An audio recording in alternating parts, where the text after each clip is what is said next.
Welcome, Dungeoneers. Today, we are finally going to play Order of Eventide.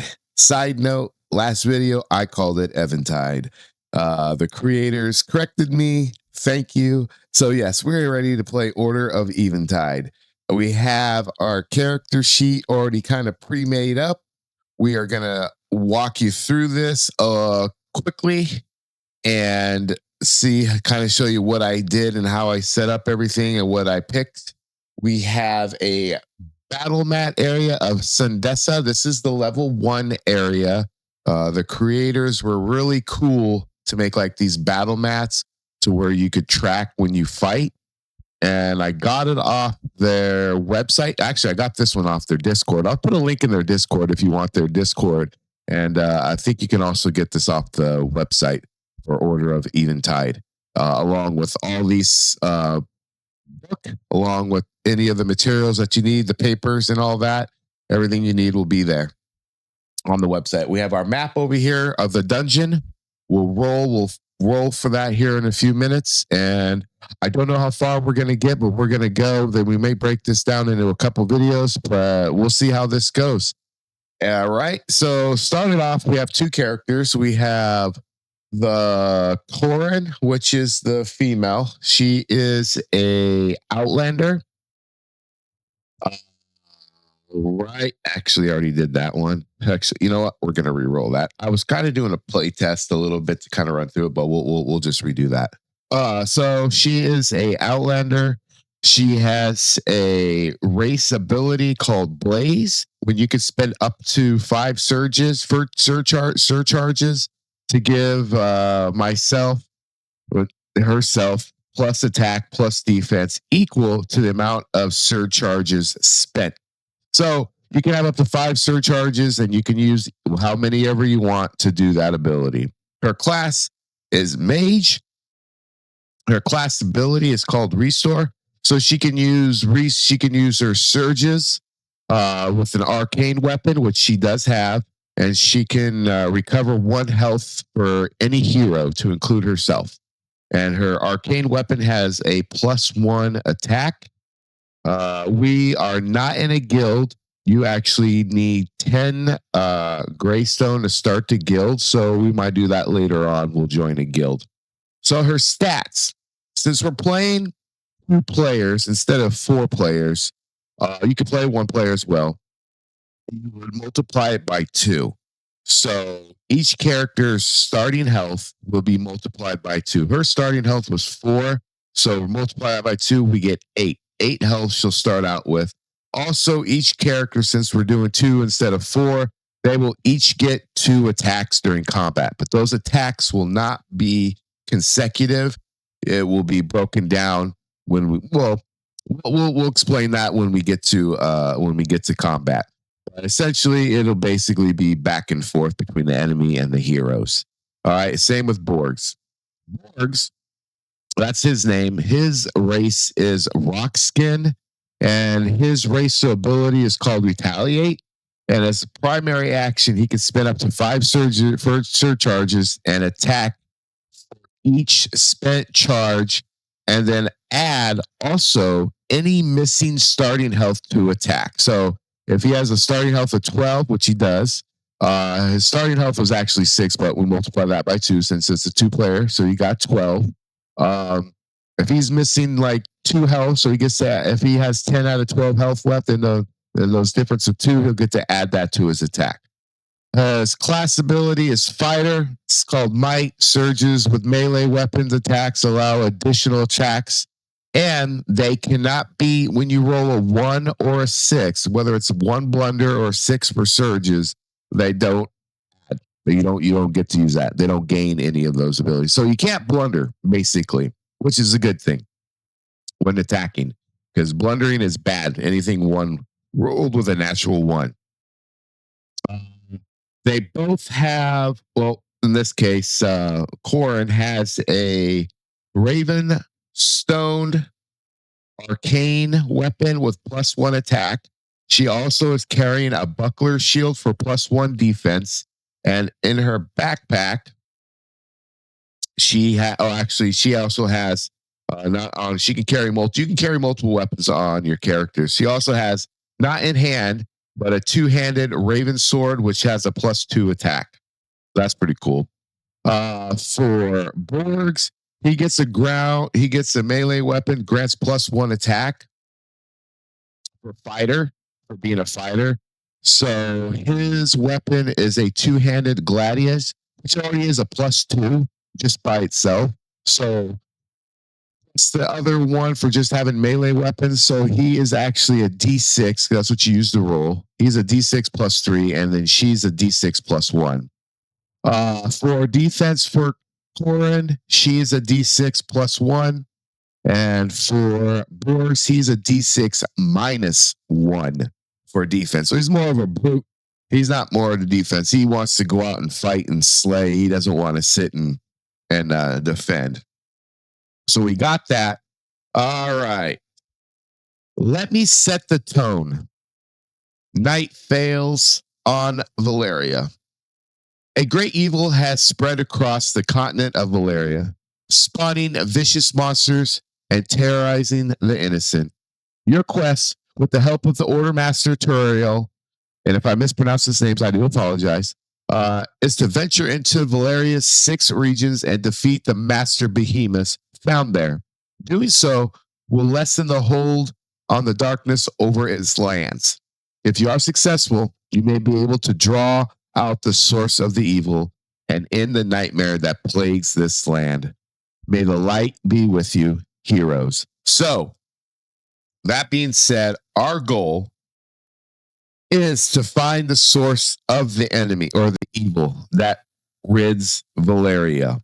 In order to do that, you have to get to the region of Olma, which is a level 10 or more. Your characters will level up as they go. The master behemoths, when you go into the dungeons, the master behemoths that lie within the dungeon can be found and defeated. You do not have to defeat the master behemoths in the dungeon right away. You can go into the dungeon, quest, level up, get out, come back in. When you feel better, maybe you leveled up once or twice, go back in there and try to find the master behemoths. All right, so we have our characters. We are going to get what's called glowstones. That's the main source of income. Besides essence, essence is what you use to level up. Let me erase this essence because that was from the previous. We don't have any essence right now. So we are going to roll a D6 +1. And since we are a party of 2, we get to multiply our glowstones by 2. Anything we do, pretty much, whether it's level up, we get to level up our health by 2. And I think we get to also level up our characters by 2 as well. If I miss anything incorrectly, please put it in the comments. This is my first playthrough. I'm sure I'm going to mess something up. All right, so let's roll for glowstones for Corin. And I can't make it. There you go. So she got a 5 + 1, 6 times 2. So she has 12 glowstone to start out with. Borgs has 2, 3 + 1 is 3 times 2 is 6. 6 glowstones. And then at the beginning of the game, here we go. Let's go over to the center of the book. And if you want to know, like I said, all your classes and everything that I've already set up here is in the book. It runs you through it pretty easily, pretty smoothly. The focus on this is very, very awesome, and how they have this book laid out is great. The different areas, the different maps, the different master behemoths, and all that are freaking awesome. All right, so we're gonna start out over at, and it eludes me here. We are going to go. Here we go. We're going to go over to the merchant Lydia. While we're at Kara's Vale, we can actually spend our glowstone to purchase items. We can also use glowstone to level up. We'll get into that kind of later. where you can level up and invest glowstones to get more things from the merchants and the armor and stuff like that. But that's for a later thing. I'm not going to try to throw everything all at once. So right now we have 6 glowstones for Borgs. We are going to purchase a health potion for 5 glowstones. And there are a limited number of supplies within. In this case, 4 is the most we could buy. And then that takes a day or a night or a dungeon run to come back and have it reset. As a side note. So for right now, we are going he has 6. We are going to purchase 1 for 5. And that'll put us down to 1 glowstone. And we have 1 health potion that we could use as a free action to heal 1 of our health. So earlier I had purchased 2 running through this. So we have 1. Now, Corin has 12, and she does have her ability to heal. So maybe we'll purchase 1 health for her. And that'll bring 12, 11, 10, 9, 8, 7. That'll bring her 7 glowstones. And then do we want to buy anything else? A glowing vial, consumable, throw into an adjacent room, roll to reveal the room without entering. That's pretty cool. Antidote potion, consumable, cure all negative status effects for 1 hero. That could be very useful because there are perils. So we are going to buy 1 of those, actually. It's only 3 gold, so that'll put us up to 4. That'll put us down to 4 glowstones.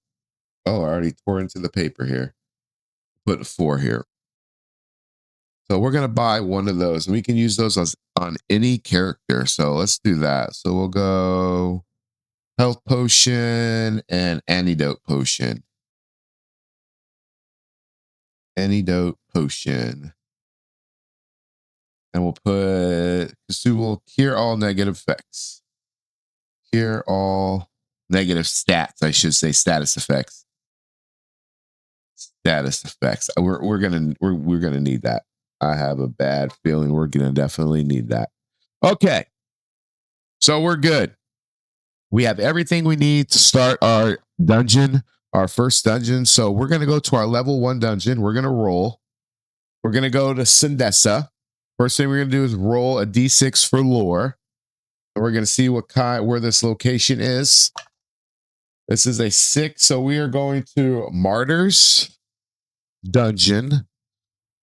All right, Martyr, MRTYR, MRT, Martyrs. All right, and let's roll for the location of the dungeon. It is a 1. It's the Karen. All right. Let's read some flavor text here. Okay, Martyrs.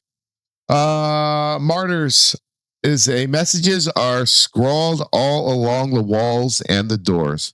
Something about the sacrifice of a holy man. You see a primitive painting of someone with a broken halo around his head. Karen, location.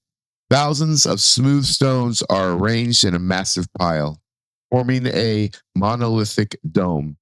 You spot an entryway and head down the curvy steps.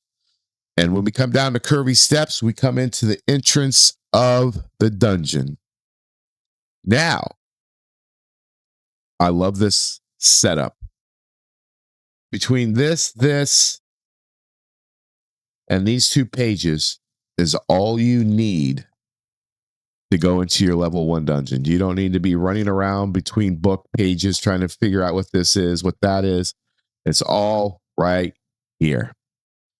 All right, here we go. Let's start our first dungeon. We're going to roll 2d6. 2d6. And we rolled a 3. So we got a combat ambush. Right out the gate, we get ambush. So what I'm going to do, I'm just going to go ahead and draw this out, skip ahead so you don't have to see me. And then I will draw it in black so you guys can see where you're at. And then I will put a guide down here so you can see what room we're in. So this will be the marker where our team's at or our heroes are located at. All right, so let me do that real quick. All right, so we drew out our dungeon. How this works, and you can't make this out, but when you look at the book, there will be an arrow. That's the direction that you're coming from into the room. And each room is pulled up in grid squares. So it's easy to draw. You can rotate this map, or I should say this room, in any direction that you want it to fit. It's okay if you run out of room around the map. Just kind of just go with the flow. It's nothing crazy. You have a free roll, free role play in these type of situations. But this one is the first entrance, so it wasn't too bad. I put a sword that says basically I know that this is combat. And I put number 1 is the first room we came in, and I'm going to put it number 3. So that tells us what table. Well, I mean, you can match it up, but that tells you what table that I wrote on. You don't have to do that. I'm just putting it on here for reference if I need to come back for some reason and figure out what table this came off of. Because if you rotate it and stuff like that, it wouldn't match up. So I put a 3 there. And then after combat, I assume you can search these rooms, and then if you do search, you would put an S in the room, so that would indicate if you came back out, you couldn't search again.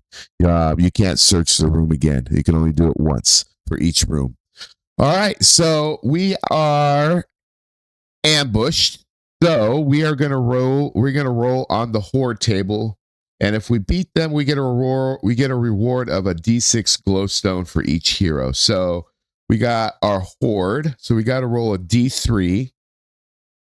So what we'll do is we'll just roll until we get a 3 or 1 or a 2. All right. So we got a 1 right out the gate. So we right out the gate are going to be fighting Orc Blade Masters, and they are going to be level 4. And then we're going to find out how many Orc Blade Masters are in this room, and it indicates that you roll a D6 and then add 1. So here we go. Let's see how many level 4 Orc Blade Masters are in this room. There are 2 plus 1. There are 3 Orc Blade Masters. So what I'm going to do, before we write this down on our sheet, we're going to put our characters here. We are going to indicate they get 2 rolls each. So every time they go, I will put a little token. We'll put a little token like 1 or 2.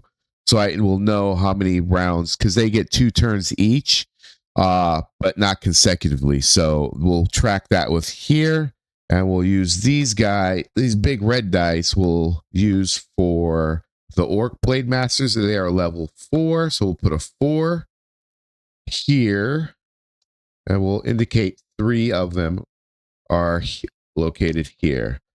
All right, if I can find the 4, there we go. There they are. We have all 4 here. I feel like I'm missing something. Okay, yeah, let's put it. We'll put it on the combat sheet real quick. All right, these combat sheets are pretty good. So with these combat sheets, you don't have to use this. You can track it on the combat sheet. In this case, we came across horde. We just highlight that. There are 3 of them, and then there are level 4. So how it works, if you want to keep here, there's like little pips here, a small circle and then a big circle, and heroes attack going this way, and then enemies attack going this way. It's kind of a way of tracking it. Region, we could put that up here. We'll just put that up here. Martyrs, just for purposes, and we'll call this Carve Karen right here. Any notes? And they have this broken down. If you forget, everything is right here. They have little side notes on here too for attacking and stuff like that. So this is pretty cool as well. So we have everything we need right here. We don't need this book. We are good until we defeat it and figure out what we get as a reward. So We'll make life simple. So, how this works, they ambushed us. So they all get to go first. Now, if there was more than 4 enemies, ambush up to 4 enemies can attack you first before the heroes get to attack. But since there's less than 4, they will all 3 get to attack. So they're level 4. So what we got to do is we have to defend. And how we defend against their attack is we have to roll higher than their level. So for this instance, we'll say this person attacks and then they randomly attack. So we roll a d4 to see who they attack. So since we have 2 characters instead of 4, we'll say Corin is 1 and 2 and Borgs is 3 and 4. So let's see who they attack. So they roll a 1. So they're going to attack Corin. So now what we got to do is we have to roll a higher than 4 for defense. So Corin right now is defense is a d6 plus 1. So we have to basically roll a 5 or 6 to beat that defense. Otherwise we take a damage. And we rolled a 5 plus 1 is 6. So his attack fails and misses horribly. And let's put ourselves right here. That's where we're located on the map right there. So we track it. All right. So next is the second one. And we'll see who they attack. Again, every attack they do is random. Who are they going to attack? They roll a 2. They're going to fight Corin again. All right, Corin needs a 5 or 4 higher because she gets plus 1. He rolls a 3, plus her 1 is 4. That does not exceed the 4. So Corin is going to take a damage right here. I'll just put this marker here. All right, Corin is down to 7 health. All right. Final Orc Blade Master attacks. Let's see. They attack 2. They attack Corin again. Good, because Borgs has a -1 on defense. So I'm glad all of them have been Corin. All right, Corin, here we go. We need a 4 higher, Corin. Let's go. Let's block that with your rune stone. He rolls a 2. Plus 1 is 3. And she is down to 6. Okay. Now it is our turn. We're going to have an order of attack. We have to have an order of attack. So Borg always goes first, followed by Corin. And that's up in here. You put a little number who gets, when you have 4 people, you always, before combat, you got to see who attacks first. I already have it listed on here because you always put your tank up front. So we're gonna have Borgs go first. But in between, if you have more than 4 characters, you can rotate who goes first outside of combat. Okay. He is going to attack with his 2-handed gladius sword, and that is a d6 plus 3 with his gladius. Okay, here we go. Actually, you know what? We're going to roll with the purple dice for attack here. He rolled a 5 plus 3, which is 8. Okay. So how this works, and correct me if I'm wrong. I hope I get this correct first try. So he has a 5 plus 3, which is 8. The orc's level is 4, so the 8 exceeds the 4. Okay? The difference, now automatically we know he's going to slay 1 because he's over the level of 4. There is a thing called overkill, which means anything, or I should say, let's make it easier. The difference between the attack and the level, which in this case is 8 minus 4, 7, 6, 5, 4. Okay. He would then get to swing that rest of the difference to another enemy as long as it exceeds the level of the enemy. So I hope I explained that. It's written better probably in the book. So automatically this orc blade master is done. So he has a difference of 4 because 8 minus 4 is 4, but it does not exceed the next level of this enemy. If it would have been a level 3, it would have exceeded because he would roll the 4. But since the difference matches, the different matches and does not exceed the level of the next enemy, the enemy does not die. I hope I explained that correctly. Please throw it in the comments. But that's how I'm playing. So he's done his first turn. Borg has done his first turn. We're gonna put Borg over here because it'll line up with the sheet here. So his first turn is over. So now it goes back to the enemy, and we're gonna see who the enemy is going to fight. They're fighting 2. So that was Corin, and Corin needs a roll of 4 or higher. She rolls a 1. She is not doing too good. She is going to take another damage. She's down to 5. We might have to do a free action and heal with her. That's what we might do.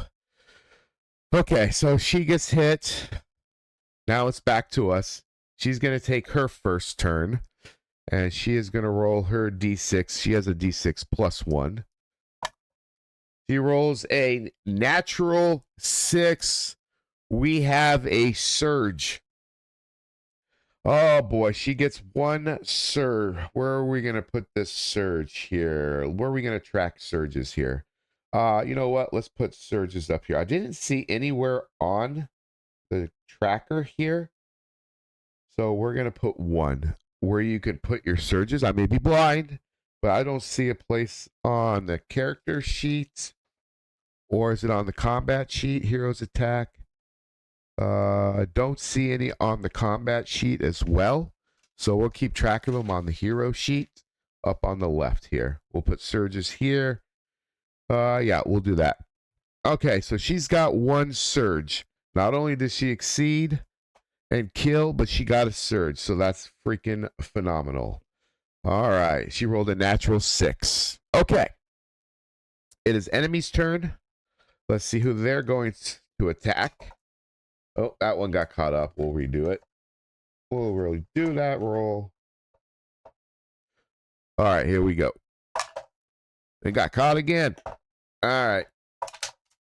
Rolled a 2. That is Corin again. All right, Corin. Roll a 4. Roll a 4. Roll the 5. She defends the attack, finally. All right. For his second chance at fighting, he pulls out his Gladius. Here we go. He rolls a 1 plus 3 is 4 and completely whiffs with his Gladius. Ay, ay, ay. Oh, yeah, yeah.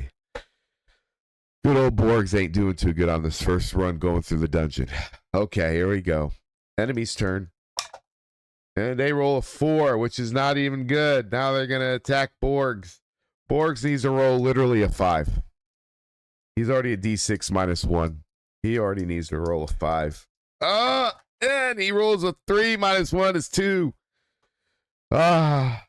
Borgs down to 11 health. Okay, for a free action instead of the primary action. Okay, for free actions, I will say this. For every... You have 2 hands. She's using both hands. 1 for the sword, 1 for the shield. If she was not to have a shield, she would actually have 2 free action plus her primary action.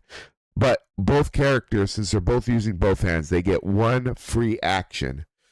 So the free action is we're going to heal. We're going to heal her. So we're going to use one of our health potions. We're going to take care of this. And she is going to heal for 1. She still has her surge to heal as well, too, if we need to get that, if we need to do that. Okay. They fought. Now it is Karen's turn for the end of the round. Let's see if Corrin can finish this Orc Blade Master off with her one-handed ruined stone. Arcane. Here we go. Here we go. He rolls a 3 plus 1 is 4. Ugh. She does not. She does not. Okay. So that is the end of round. So we reset. We are going to reset. And at the beginning of the round, we get to go first. So we're going to go with Borg. Let's see if he can finish off. And he rolls a 4 plus 3 is 7. And the final Orc Blade Master has been defeated. So we'll go to our combat tracker. We'll put an X over them. They have been defeated since we're not using that tracker. All right. Finally, we get through our first battle, our first room. And since we were in room 3, we reward a D6 glowstone for every hero. Okay, so now we're going to roll for glowstone. And since we are 2, we get to multiply it by 2 for 2 heroes. So here we go. D6. I can't roll in here to save my life. We got a 2 times 2 is 4. So that was for Borg. So he gets, plus he has 1 glowstone left. So that puts him at 5. He has 5 glowstone. Corrin, it's a 4, 2, so 8 plus or 4, 9, 10, 11, 12. I gotta be careful. I tore this a little bit. So we'll put 12 glowstone right here. Okay, there we go. All right, here we go. Now we're moving on to the next. Do we want to search? You know what? Searching can be bad. It's like a 50-50 chance. If we search, which we'll go to the search table, we have a 1 and 3 is 1. Actually, no. 1 and 2 are peril. 3 is empty. And 4, 5, or 6 are glowstones. Are we feeling lucky for the search? You know what? We're feeling lucky for the search. We're gonna search right here, and we're gonna put an S that we searched the room. Now, side note too, if you're playing as a group, and somebody decides that they want to search, they, as a group, can decide, or individually, if each hero wants to search or not. Those that decide to search will be affected by the roll. Those who decide they don't want to search will not be affected by the roll. All right? So both parties decide they want to search. So here we go. We're rolling for search. And we rolled a 2, 3. It's empty. We don't find anything in the room. Actually, I apologize. We rolled a 2. We don't get to add 1 to that. We rolled a 2. We rolled a peril. Roll on the peril table. Ugh. Okay. Perils. We roll a D6. I'm not even going to read all of them. I'm just going to roll it. Let's see what happens. We rolled a 3. Spike pit.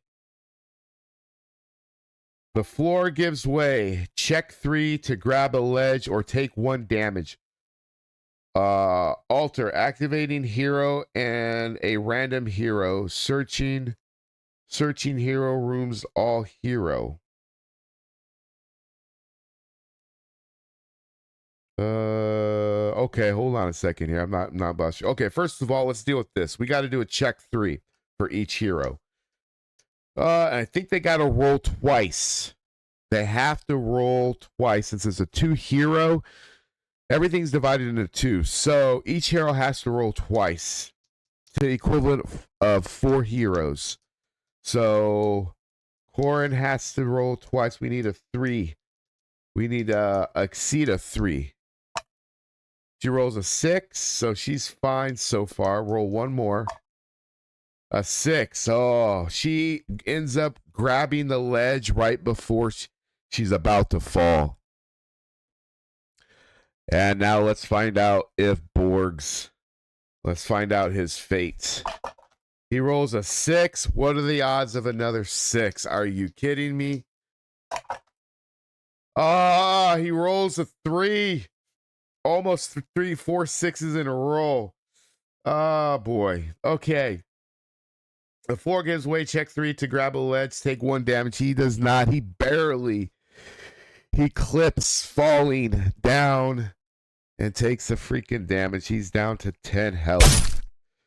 Borg is not very nimble as Corin is, apparently. Okay, so we have a thing here.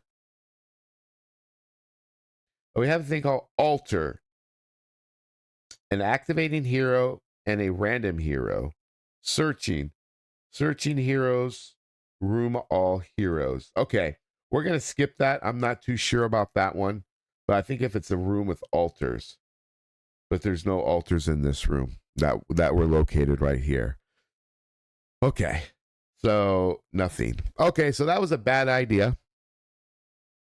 Let's roll on the table. Yeah, if anybody wants to explain that one, I'm very curious how that one reads or how that one works. I wasn't too sure. All right, so let's roll a d6 here. Figure out what the next room's gonna be. We rolled a 2. Actually, we should roll 2 d6s. My bad. 2 d6s. We rolled a 3. Are you kidding me? Another freaking ambush room. All right, let me draw this out. Let me draw this out. So we're going to go right. We'll go right here to fit this. All right. We got our map all drawn out. As you can see right here, we're in room 2. Another ambush room. And we're going to get attacked here. That's where we're at. So we're going to roll on table. We're going to roll on the D3 board. We'll do 1 through 3 here. We rolled a 4. We got to get it 1. Nope. And we got a 3. So we got unburned. D6 plus 8. This is there's gonna be a lot of freaking not unburned, unburied dead here. We rolled a 1. Thank God. D6 plus 8. We only 9 of them instead of 16 or more. Thank God. Oh my God, that could have been freaking horrible. Okay, so they have 9. So let's see here. We'll get 1. Let's just do the green ones. They're all level 1, so they're not going to be too crazy. But it's still the fact that we have to deal with them, and they're ambushed. So 4 of them get to go first. We shouldn't have a problem with it. I should say Borg might be our only issue because he has a defense of D6 -1. But that would mean he'd have to roll a blunder, and that would be bad. 1, 2, 3, 4, 5, 6, 7, 8, and 9. Unburied dead. Stand in our face in this room. And 4 of them get to go first. All right, here we go. All right, first one. You got stuck here. We got stuck again. Okay, why do we keep getting stuck in this thing? I got to fix this. Here we go. Here we go. Roll a 2. So that is Corin. So we should be okay. Corin, they're pretty much gonna miss because she's a D6 +1 anyway. So she rolled a 3. She defended the level 1. All right, do it again here. We'll go through this one kind of quick. He rolled a 1. All right, as long as he don't roll, He's a D6 -1. All right, come on. Just don't roll a 2. All right, 3. He's a 2. He just barely. Just freaking barely. All right, let's go with the third one to attack. Who are they going to attack? 3. Borgs is getting attacked again. All right, Borgs, do not roll a freaking 2 or 1. Let's go. Let's go. Oh my gosh. He blundered. Hey, freaking blundered. Oh boy. Okay. So not only is he going to take a damage, he's at 9. Let's read what blunder is. So for blundering is already for unburied. Moan. Another unburied arises and joins the battle. No more than 4 may join the battle in this way. So another unburied joins the battle. So we're now at 10 of these dudes.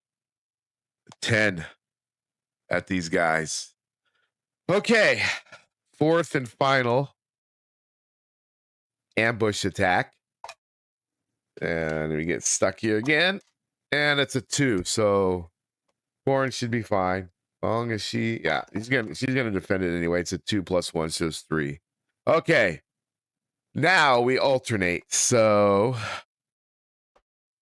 we need this Gladius to do a huge swing right here.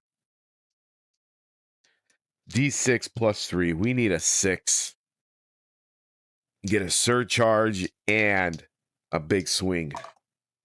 Roll a 6 and you shall receive. All right, let's do this. He is going to actually, you know what? We're going to put the surges by their name. That way it's easier. So Surge, she already has 1. So Surge, he gets 1 Surge. We can, like you said, you could store these Surges. You don't have to use the abilities right away. So we're good. So D6 + 3, 9. With a difference of 1, which is 8, because that's the level. So he knocks out 8 out of the 11. Let me put that math in my head correctly. He rolled a 6 + a 3 is 9, right? The difference in levels is 1. So that's 8. So he knocks out 1, 2, 3, 4, 5, 6, 7, 8 unburied souls. May they go back to where they came from. Oh, 9. Actually, we're at 10. I said 11, so 10. We're down to 2 left. That was flipping huge. Borg finally does something good for the freaking party. All right. So his round 1 fight is done. They're up. Let's see who they attack. They roll 3. Borg. They're going to fight Borgs again. Come on, Borgs. Defend it. He rolls a 2 - 1, and he takes another flicking damage. They are retaliating. They didn't like him. He is down to 8. He takes another hit from the unburied. Dead. They didn't like his other attack for taking out their friends. Oh, boy. Oh, boy. Oh, boy. Oh, boy. Okay. Yep. Corin is up. Come on, Corin. D6, 4 + 1 is 5. -1 is 4. And takes out the other 2 level 1 unburied. Are dead. They are dead. All of them. Okay. Now, 3, we are going to... You know what? I already added the glowstone from the other one. So we're going to roll D6 for glowstone for our reward. And we're going to do Corn first. She has 12 already. 4, 8. So that puts her at 20. 8, 19, and 20 glowstone. get into that guild before we know it. All right, she is at 20. And now Borgs, he needs some glowstone. He needs some glowstone. Roll the 5, 2s, 10 plus 5 is 15. So he is at 15 glowstone. All right. 15 glowstone. Where are we at for 8 minutes? All right, ladies and gentlemen, we are going to end the video right here. We'll have to do a part 2, a continuation, maybe even a part 3, depending on how long we go, how far we go. But when we start the next video, we'll go back. We'll do some more. We'll see how we might get the behemoths. I don't know. We'll see. We'll see. Or we might go back and buy some more stuff. But we'll decide that in between the next video. But other than that, listen, guys, if you guys love this game, go grab it. It is flipping fun. It is great. If you like the video and you've watched it this far, please give it a thumbs up, give it a like. And I try to keep things as visual as possible for these videos because I know if you're doing these videos and you're just doing the book and paper, it's not much visual. I'm trying to immerse you guys in these as much as possible with a lot of visuals besides just writing, because I know you obviously can't see really what I'm writing. So yeah, we're gonna try to keep that on the channel. That's why I got all these overlays and stuff like that for visualization, immersion, and stuff like that. But yeah, hey, we're a small channel. We're trying to get out there. Give us a like. Hey, if you're feeling froggy, roll a d20. And if you roll anything higher than a 1, go ahead and subscribe to the channel. Other than that, guys, I hope you all have a wonderful night, a wonderful day, a wonderful good mornings.